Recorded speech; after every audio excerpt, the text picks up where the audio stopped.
ছোটবেলায় টিভিতে যে চটপটে গোয়েন্দা বাটুলকে আমরা দেখেছি, যে কখনো মিশরের রহস্যভেদ করছে, আবার কখনো এলিয়েনের সাথে যুদ্ধ করছে, তার আসল গল্প কিন্তু একদমই অন্য রকম ছিল।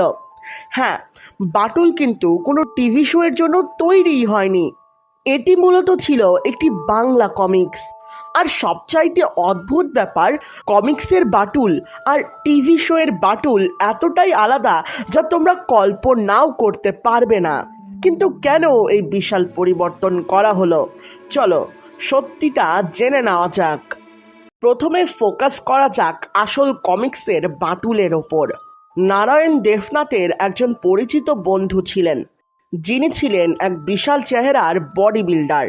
আর ঠিক সেখান থেকেই নারায়ণ দেবনাথের মাথায় বাটুল চরিত্রটার কথা খেলে যায়। তিনি চটপট তার স্কেচ আঁকলেন, গোলাপি গেঞ্জি আর কালো হাফ প্যান্ট পরা এক চরিত্র। অর্থাৎ এক বাস্তব মানুষ থেকেই তৈরি করা হয়েছিল এই আইকনিক বাটুলকে। কিন্তু টুইস্টটা অন্য জায়গায়। বাটুলের কমিক্সের কথাগুলো কিন্তু আমরা টিভিতে যা দেখেছি তার থেকে সম্পূর্ণ আলাদা। কমিক্সের বাটুলের কাছে কিন্তু সুপার হিরোদের মতো জটিল কোনো সুপার পাওয়ার ছিল না। তার একটাই ক্ষমতা, তাকে সহজে কেউ আটকাতে পারতো না। আর তার গা ছিল লোহার মতো শক্ত। এমনকি বাটুল এতটা সরল সিধে আর নিরীহ ছিল যে না বুঝেই মাঝে মধ্যে চোরদের সাহায্য করে বসতো।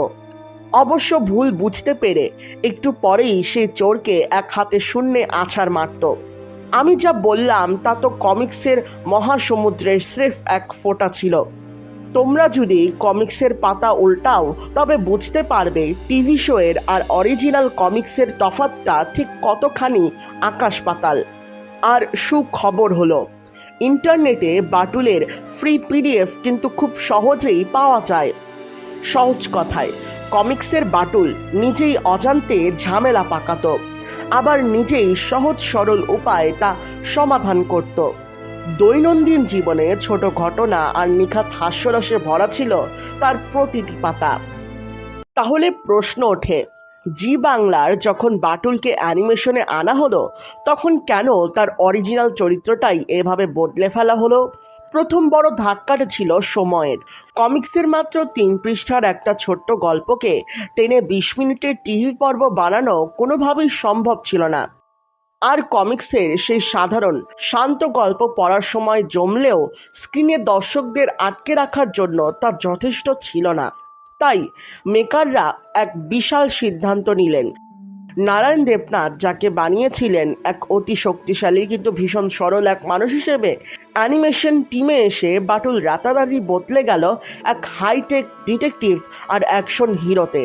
টিভিতে বাটুল হয়ে উঠল একজন ফুল টাইম রহস্যভেদী।